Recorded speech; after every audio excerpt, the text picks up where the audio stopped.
Hello, everybody, and welcome to another HustleNHoops team breakdown. Today, we're going to be talking about the New Orleans Pelicans. That's right, our last Western Conference team for our little series right now. We'll be going out for the New Orleans Pelicans. Now, start off with their big four. Jump right into it. Zion, the young man himself, is out here dominating. Number two, we got CJ McCollum, a vet, a leader, consistent on the court and just guiding the team with his play. Absolutely taking over. Right next to him, you got your Batman/Robin. You got Brandon Ingram, the closer, a guy who genuinely, if we're being for real, emulates Kobe's game the most in today's game and can absolutely contribute next to Zion Williamson. Number four, we put Herbert Jones on this list. You can put Trey Murphy, you can put Jonas Valanciunas. I think for now, you put Herb Jones. Realistically, it's probably Jonas, but it doesn't matter so much on this team.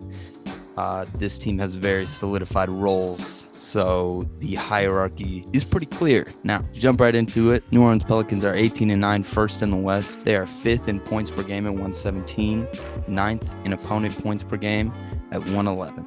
They're sixth in offensive rating and third in defensive rating. They're seventh in rebounding. They're tied for fifth in assists, and they're 16th in turnovers. Tied for fifth in field goal percentage, and tied for 13th in three-point percentage.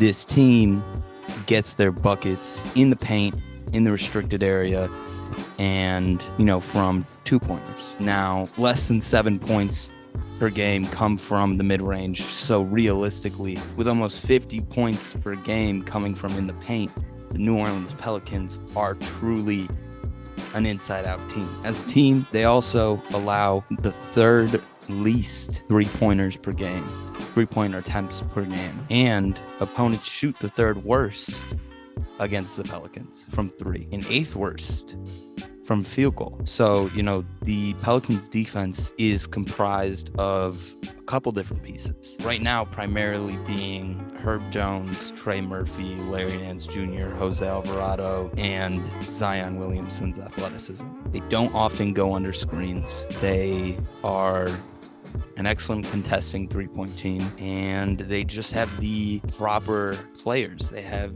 the right roster to put out the proper combinations to combat multiple different offenses. And, you look at their big man combinations, whether it be Zion and Jonas or Zion and Larry or Larry and Jonas, or this team has the ability to both go big, go small, go fast, run slow, run through pick and roll, run through post-ups, deep post touches. It is a very entertaining thing to watch. And, you look at the individuals on this team, it's just as impressive, with Zion Williamson averaging 25 points per game, 7 rebounds, 60% from the field, 61% effective field goal percentage. He's gotten that three-point percentage up to 35%. Brandon Ingram is also averaging a dub, 5 assists, 5 rebounds, 47, and 87 from the field. CJ McCollum also almost averaging a dub, 6 assists, 5 rebounds. Always a low-key rebounder. Three-point percentage isn't great, but it's the NBA. It's CJ McCollum, you're not going to worry. And then you have Jonas Valanciunas averaging 13. You got, Trey Murphy averaging 12. You got Trey Murphy averaging 12. You've got Jose Alvarado coming in and giving you really competent backup guard minutes. Dyson Daniels is coming in and absolutely surprising, I think, most people on the defensive end of the ball, in the sense that, he is just very consistent, very, very consistent. Doesn't make a ton of mistakes on that end. And Najee Marshall is always a super fun player to watch, always comes in with energy and, is almost always the guy to finish the play. Who else? You got Devontae Graham, who's there. Yeah, you've got your guys.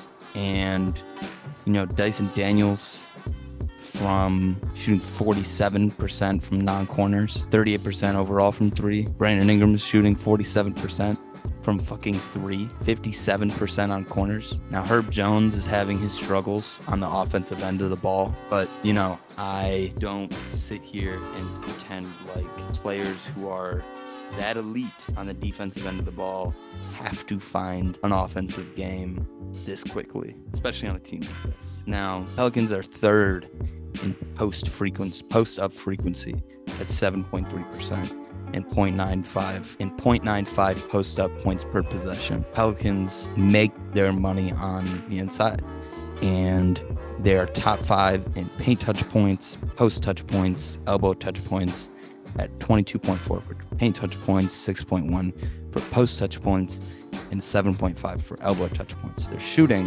66% from the paint, 53% from the post touch, and 63% from the elbow.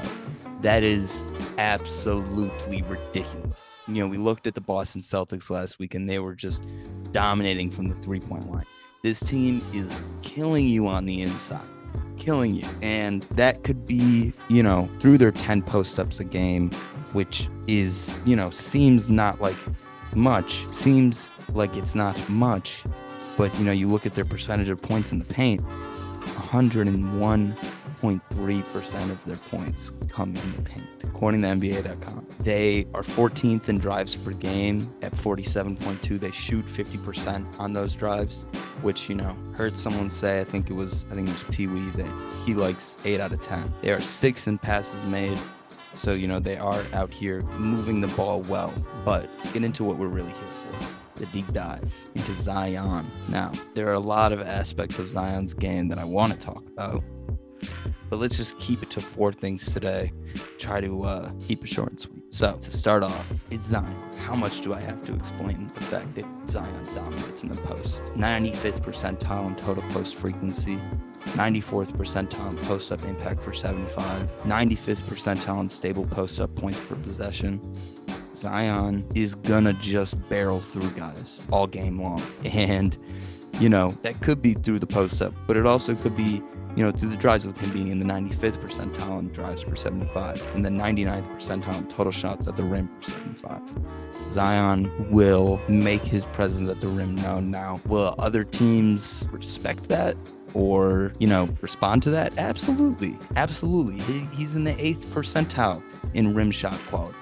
Zion does not get good looks down there often. What he does do is make good looks. He just uses his pure brute strength and awareness of where to be and how to get there. That's a quality that is not common. And he's in the 99th percentile in rim shot making, by the way. So don't worry about that 8th percentile. There's literally a play that I watched the other day where Zion, against the Pistons, where Zion goes up and gets wrapped up entirely by Kojo. Still gets the animal. He just knows how to position himself in the post, on the roll, on cuts, which we'll get to. And he does have a dominant ISO game. He really does. With him being in the 94th percentile in total ISOs per 75 and being in the 97th percentile in total ISO impact per 75, Zion is capable of playing off ball, running screens, cutting, alley-oops, etc. But Zion with the ball in his hands is definitely a dangerous thing. You look at his capability to collapse defenses and create the space for his teammates is beautiful. As I say time and time again, it's absolutely beautiful. And that's not to say that he doesn't move off ball, with him being in the 92nd percentile movement impact per 75, in the 90th percentile in stable cut points per possession, in the 90th percentile in stable off-screen points per possession. Zion does get a lot of his game, a lot of his offense through his teammates. And, a lot of that has to do with the fact that he has 2-star teammates in Brandon Ingram and CJ McCollum, a dominant center in Jonas Valanciunas, and multiple other options in Trey Murphy, Herb Jones, Devontae Graham, Dyson Daniels, Larry Nance Jr., Jose Alvarado, Najee Marshall. You've got a deep and well-equipped roster behind Zion. Now, something that I would like to see a little bit more of with Zion would be the screening and rolling, just as him being the roll man. with him being in the 56th percentile in roll man possessions per 75. He's almost averaging 30, so I'm not going to sit here and criticize his game. But like 62nd percentile in team roll man share percentage, not mad at it, but I think it could be better. 68th percentile in screen assists per 75, not bad. Really not bad. Now, something that I would really like to see more from Zion would be the drive pass out. He simply collapses the defenses like they are butter. Simple. And when you have a guy who can do it like that, who can create offense for others by simply just being there, like by simply just being in the paint, posting up or taking it down low in a drive. On a drive. Yet he's in the 37th percentile in drive pass out. I think that could be the next step in your game for sure. Now, that's not to say that he isn't a playmaker, because he is. He was in the 91st percentile in potential assists per 100 passes, in 84th percentile in box creation. Now, he was in the 31st percentile in passing versatility, but it's Zion Williamson. How much are you asking Zion to really play make next to guards like CJ McCollum and a forward like Brandon Ingram? Defensively, Zion has taken steps year by year, him being in the 74th percentile in deflections per 75. You'd like to see him contest more. You'd like to see him get in the lanes more, but at the same time, he's got to save up that energy.